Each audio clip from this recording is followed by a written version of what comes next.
দেখো, তোমাদের husband wife তোমাদের লাইফ নিয়ে কি ডিসিশন নিয়েছো তার মধ্যে আমার কিছু বলা থাকতে পারে না, কিন্তু আমার মেয়ে যা করেছে আমি বলছি তার জন্য শ্রেয়া তোমার কাছে ক্ষমা চাই। ক্ষমা? আমি ওয়েট করছি শ্রেয়া, ক্ষমা চাও। No no no daddy, never. আমি কোনোদিনও নন্দার কাছে ক্ষমা চাই। তুমি জোর করো প্লিজ। 100 বার করবো। তুমি যা করেছো তাতে তোমার ক্ষমা চাওয়া উচিত শ্রেয়া। প্লিজ প্লিজ শ্রেয়া, আমাদের মান সম্মান নিয়ে অনেক খেলেছো, আমাদের মাথা অনেক নিচু করেছো। আমার অশান্তি ভালো লাগছে না। তুমি একটা সরি তো বলবে। তুমি তো অন্যায় করেছো, তুমি প্লিজ সরিটা বলে দাও শ্রেয়া, প্লিজ। তুমি যে কাজটা করেছো তাতে প্রমাণ হয় যে এই শিক্ষাটা আমি তোমাকে দিয়েছি, কিন্তু সেটা নয়। এই শিক্ষা আমি তোমাকে দিইনি শ্রেয়া।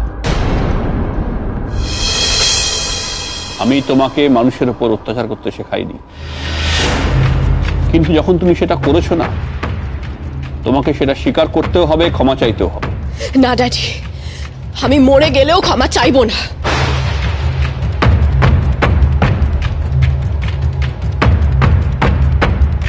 আর নন্দার কাছে তো নয়।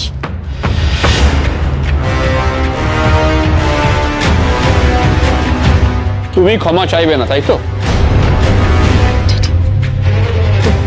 তাহলে কিন্তু আমি অন্য কিছু ভাবতে বাধ্য হব শ্রেয়া।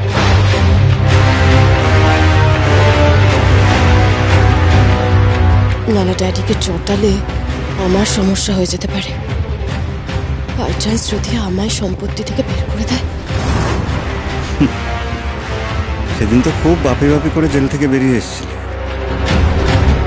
এবার দেখো তোমার কি হয়। তোমার এই বাপি তোমাকে এবার টাইট দেবে। শ্রেয়া, আমার ভালো লাগছে না। প্লিজ সরি বলে সবটা মিটিয়ে নাও, এটাই চান্স। প্লিজ, আমি প্লিজ বলছি, প্লিজ সরিটা বলো। এতটা শক্ত না, please. I am sorry.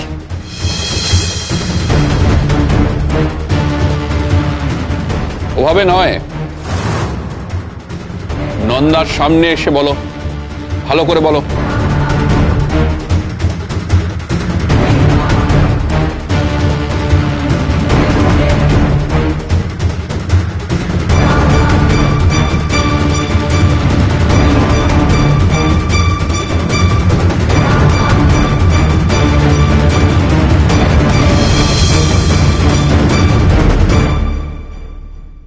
Sorry Nanda, যা করেছি তার জন্য আমাকে ক্ষমা করো।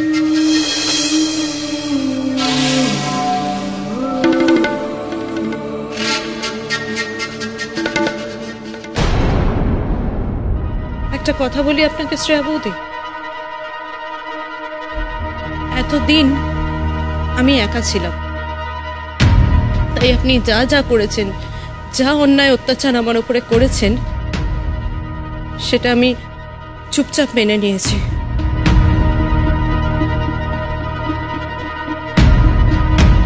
কিন্তু আজ আমি আর একা নই, তাই আপনি কোনো কিছু করলে আমি আর সেটা মেনে নেব না। আজ আমার মধ্যে একটা প্রাণ আছে, আর সেই প্রাণের জন্য আমি লড়ব। তাই আপনি যদি আমার উপরে কিছু করেন, তার ডাবল আমি আপনাকে ফেরত দেব।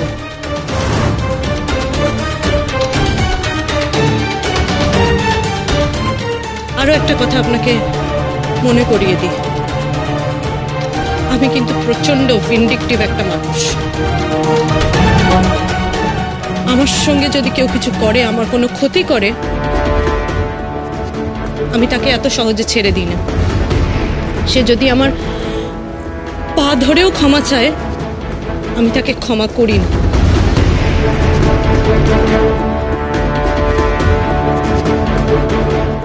তাই আপনাকেও আমি ক্ষমা করলাম না।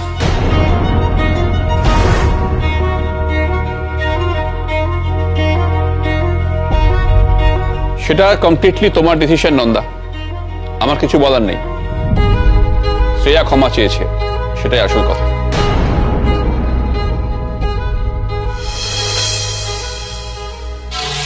নন্দা, আমাকে তোমার কাছে ক্ষমা চাইতে হলো তো?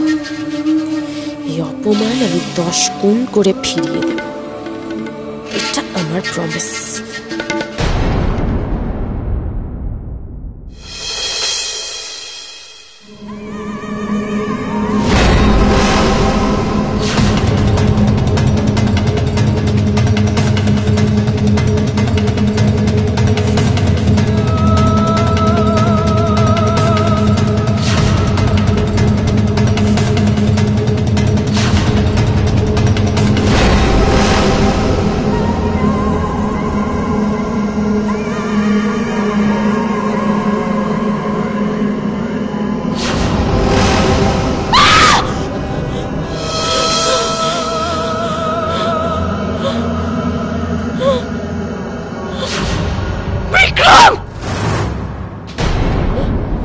নন্দা, নন্দা, নন্দা, কি হয়েছে? কি হয়েছে? কি হয়েছে? কি হয়েছে? হ্যাঁ, কি হয়েছে? ভয় পাচ্ছ কেন? কি হয়েছে? কি হয়েছে? হ্যাঁ, কি হয়েছে? আমি ছুরি? কোথায় ছুরি? আরে এই তো আমি। দেখ, আচ্ছা তুমি ছুঁয়ে দেখো। দেখো আমি এই তো হাতটা দাও। এই তো আমি, এই তো দুঃস্বপ্ন দেখেছিল। দাঁড়াও একটু জল দিন। দাঁড়াও জল দিচ্ছি। দাঁড়াও, জল দিচ্ছি।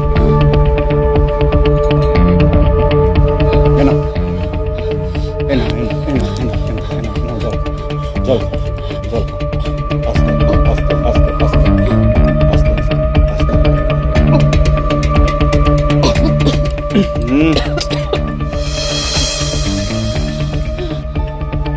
বেটার? হ্যাঁ, ঠিক আছে।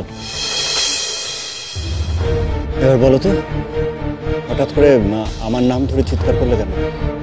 কি দেখেছো? রেগে আছো আমার উপরে? সরি, আমি সত্যি আঙ্কেলকে এগুলো বলতে চাইনি। আসলে আঙ্কেল তো সবটাই দাদার মুখ থেকে শুনেছিল। আমি কি করতাম, আমি মিথ্যে কথা বলতে পারিনি। সরি, রেগে থেকো না। কেন মনে হলো যে আমি রেগে আছি? কেন মনে হলো এটা? জানি না, তোমাকে দেখে মনে হচ্ছে। প্লিজ রেগে থেকো না। আমাকে দেখে তোমার মনে হচ্ছে যে রেগে আছে?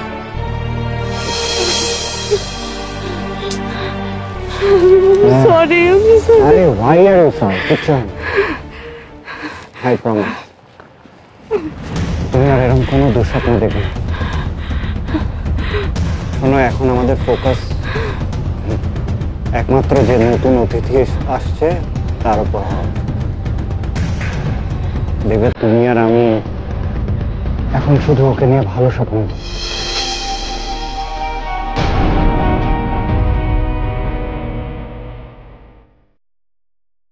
তোমার এই দুঃস্বপ্ন কিভাবে বাস্তবে পরিণত হয় সেটা খুব ভালো করে টের পাবে নন্দা মুখার্জি।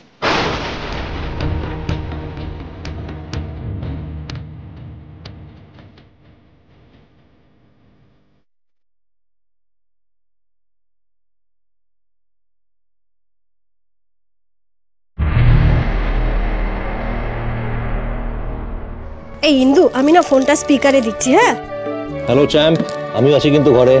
হ্যাঁ, সে আমি জানি। দিদি ভাই যে তোমাকে কাছছাড়া করে না সে খবর আমাদের কাছে আছে। খুব পেকেছিস না? হ্যাঁ, খুব পেকেছিস তুই। আরে কি করছো? আমি তো দুল পড়ছি। আরে আমি তো আয়না দেখছি, দাও আমি পরিয়ে দিচ্ছি। খবরদার না। আর আমি পারি তো, দাও না। না, এই তোরা ব্যস্ত আছিস দেখছি, আমি একটু পরে কল করি। এই না না না না, ব্যস্ত নয়। আচ্ছা শোন, তুই কি যেন হঠাৎ বললি কেন যে ও বাড়ি থেকে তোকে পিক আপ করবো না? কারণ তুই সকাল সকাল আমাকে নিয়ে গেলে মা হাজারটা প্রশ্ন করবে, আর তখন আমি কি বলবো? হ্যাঁ, সে তো করবেই, সেটাও ঠিক। কিন্তু আমাদের তো সবাইকে একটা এই সবটা তো সবাইকে জানানোর সময় হয়ে গেছে না ইন্দু? দেখো ইন্দু, আমি কিন্তু এসব ব্যাপারে একদম একমত আনন্দের সঙ্গে। এখন কিন্তু সময় এসে বাড়িতে জানিয়ে দেবো। এই প্লিজ প্লিজ, না না না, এখন না। আচ্ছা ঠিক আছে, এইসব কথাবার্তা আমরা সামনাসামনি বলবো। হ্যাঁ, এখন তো বেরোতে হবে আমাদের। তোকে কোথাও একটা থেকে পিক আপ করে নেবো, ঠিক আছে? তুই এখন ফোনটা রাখ, আমরা বেরোবো। হ্যাঁ রাখছি। সো আমি রেডি, এবার বেরোতে হবে। দাঁড়াও না একটু। আরে দেরি হয়ে যাচ্ছে, একটু বোঝো। না আমি বুঝবো না, হয়েছে? আরে কপতি, ও এদের নিয়ে আর পারি না। আরে কতক্ষণ প্রেম করবি রে? আরে দরকারি কাজ আছে, সেটা মনে আছে তো? যেতে হবে তো। আর মেক ইট ফাস্ট ইয়ার। ও এদের নিয়ে না। এই লোকটা সারাক্ষণ খেয়ে কাজ নিয়ে আমাদের ঘরের সামনে ঘুরঘুর করে। এত কি হয়েছে রে? সারাক্ষণ হাজব্যান্ড ওয়াইফ ঘরের বাইরে ঘুরঘুর করিস, ভাগ এখান থেকে। আরে বাবা রে বাবা, এই একাডেমিতে টাইম দেওয়া আছে, একটা পাংচুয়ালিটি বলে একটা ভাষা হয়। প্লিজ তাড়াতাড়ি কর। আরে এরম ভাবে বলো না, সত্যি তো এটা ইম্পর্টেন্ট কাজ, দেরি হয়ে যাচ্ছে। ছাড়ো অনুভব। ছাড়বো না, আমি আমার বউর সঙ্গে আমার ঘরে আছি, তাতে কার কি? হ্যাঁ কিন্তু আমাদের দেরি হয়ে যাচ্ছে, এবার আমাদের বেরোতে হবে। আর তুমি এইভাবে বলো না, জানো ভদ্রলোক আমাদেরকে কত হেল্প করছেন। হ্যাঁ করছেন তো, দেরি হয়ে যাচ্ছে, বেরোতে হবে। সবই বুঝলাম, কিন্তু একটা পাওনা যে এখনো রয়ে গেল আমার।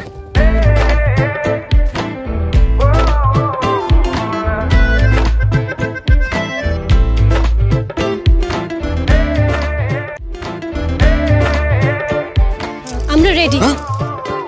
ও তুই রেডি? এসে গেছো? আর উনি যাবেন না? হ্যাঁ, অনুভবে না হসপিটাল থেকে একটা ফোন এসছে, ও অ্যাটেন্ড করছে। আমরা গাড়িতে গিয়ে ওয়েট করি ওর জন্য। এই এক second. Looking beautiful, looking gorgeous. ঠিক আছে, আসছি আমি। শোনো, একটা কাজ কর না, তোরা এগো, আমাকে একটু হসপিটাল যেতে হবে। সে কি বলছিস? তুমি যাবে না আমাদের সঙ্গে? আনন্দীপ, তুমি তো জানো ডাক্তারের কি বা দিন কি বা রাত, যখনই ফোন আসে তখন দৌড়তে হয়। হসপিটালে একটা এমার্জেন্সি হয়েছে, আমাকে যেতে হবে। আর তুই তো আছিস, শোনো তুই ব্যাপারটা দেখে নিস, আমি যোগাযোগ রাখবো পরে। আমি হসপিটাল যাচ্ছি। হ্যাঁ চলুন আমরা এগোই। এই জন্য আমি ডাক্তার হইনি। চলো চলো।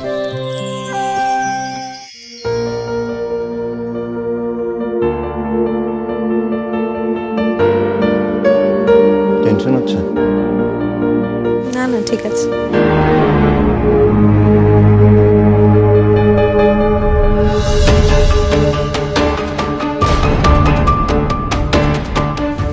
ডক্টর, আপনি? মিসেস এন্ড মিস্টার চ্যাটার্জি, কেমন আছো নন্দা?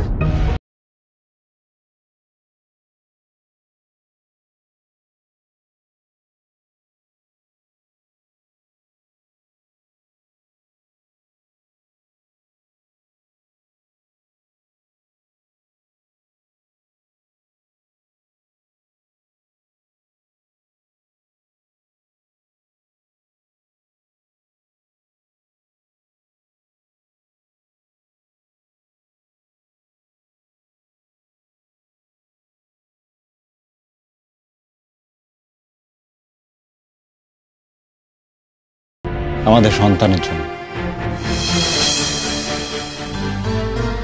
হ্যাঁ ডক্টর, আমি আগের থেকে অনেকটা ভালো আছি।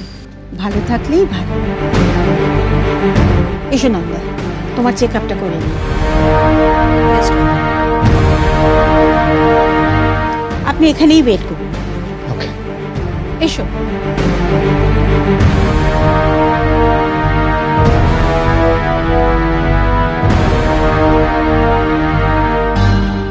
আর কোনো ডাক্তার ছিল না এই শহরে যে এর মুখটাই আবার দেখতে হলো? নন্দা! না না বিক্রম, রিয়াক্ট করলে হবে না। কাম ডাউন, কাম ডাউন।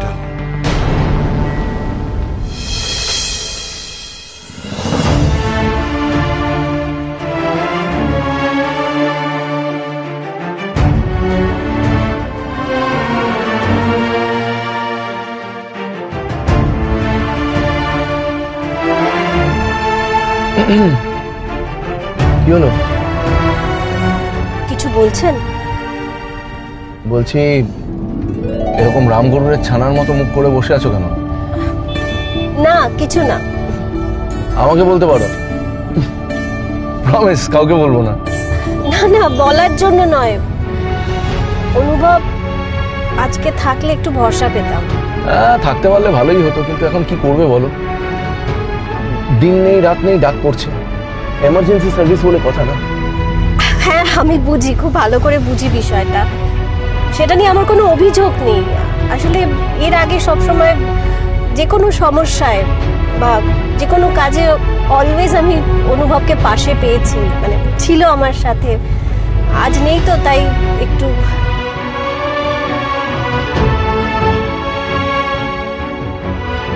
এই তো ইন্দু, একটু থামাও বাবা।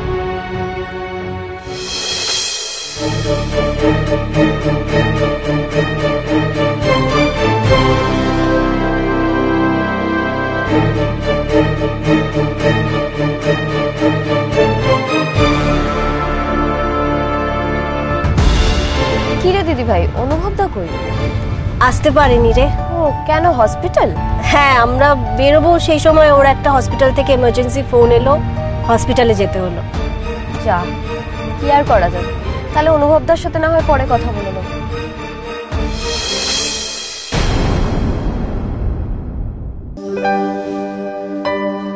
কোনো সমস্যা নেই, তুমি তোমার বেবি দুজনেই হেলদি আছো, একদম পারফেক্ট। Thank you doctor. তোমাদের ব্যক্তিগত ব্যাপারে আমার কথা বলা উচিত নয়, কিন্তু তবুও বলতে বাধ্য হচ্ছি। তোমার সঙ্গে তোমার হাজবেন্ডকে দেখে আমি অবাক হয়েছি। জানি ডক্টর, বাট ওই আর কি, যেরকম বললাম, আমি আমাদের দুজনকেই আর একটা চান্স দিচ্ছি।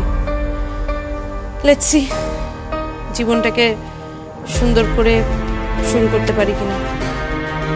সবটাই তোমার সিদ্ধান্ত, তুমি নিশ্চয়ই ভালো মন্দটা বুঝেই সিদ্ধান্ত নিয়েছো, কিন্তু তবুও তোমাকে আমি অ্যাডভাইস করব, খুব সাবধানে থেকো।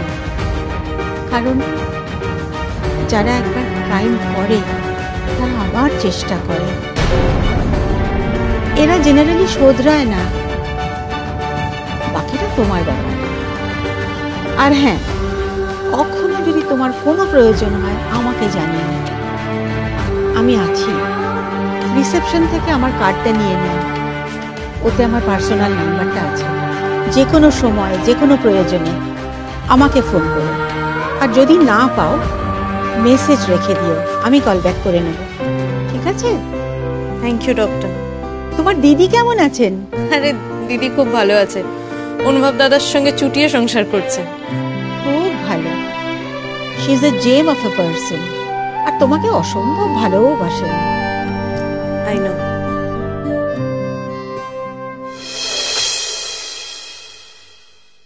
এসব কি বলছেন আপনি? যা সত্যি আমি সেটাই বলছি স্যার। আগের দিন আপনার অফিসে এসেছিলাম একটা সন্দেহের বশে, কিছু জিনিস ক্ল্যারিফাই করতে। আসলে তখনও আমার বোন ইন্দু, মানে ইন্দ্রাণী মুখার্জি, আমাকে সব সত্যিটা বলে উঠতে পারেনি। এখন আমার বিশ্বাস, আমার সন্দেহটা একদম ঠিক, যেই শুভময় ব্যানার্জি আমার বোনের সঙ্গে। দেখুন স্যার, ওই লোকটা হয়তো আরো অন্য মেয়েদের সাথে ওই একই কাজ করেছে।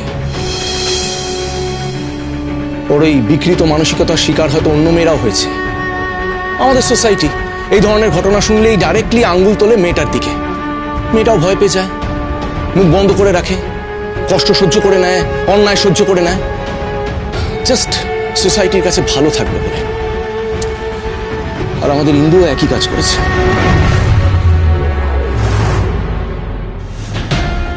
এতদিন আমাদেরকে সত্যিটা বলতে পারিনি ভয়ে। দেখুন, আমার মনে হয় কোথাও একটা ভুল হচ্ছে।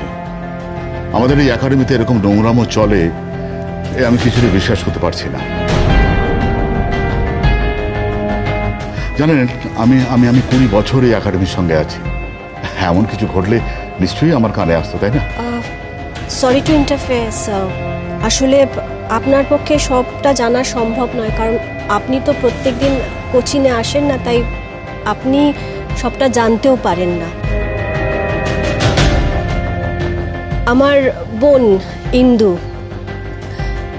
আমাকে সবটা বলতে পেরেছে ফাইনালি। আর এই ঘটনাটা শুধু ইন্দু নয়, ইন্দুর আরো দুজন কো ট্রেনি আছে, তাদের সঙ্গেও কিন্তু ঘটেছে। আমি তো ভাবতেই পারছি না যে এরকম ঘটনা আমাদের একাডেমিতে ঘটতে পারে। ঘটেছে স্যার, ঘটেছে। ইন্দু তার দিদিকে পেয়েছে সবটা সাহস জুগিয়ে সবটা বলার, কিন্তু তারা হয়তো পায়নি কাউকে খুঁজে যে সবটা বলবে। সজল, এক্ষুনি শুভময়কে ডাকো আর এখান থেকে তাড়াও। আমি কখনোই এরকম অসামাজিক কাজকর্ম এখানে সহ্য করবো না সজল।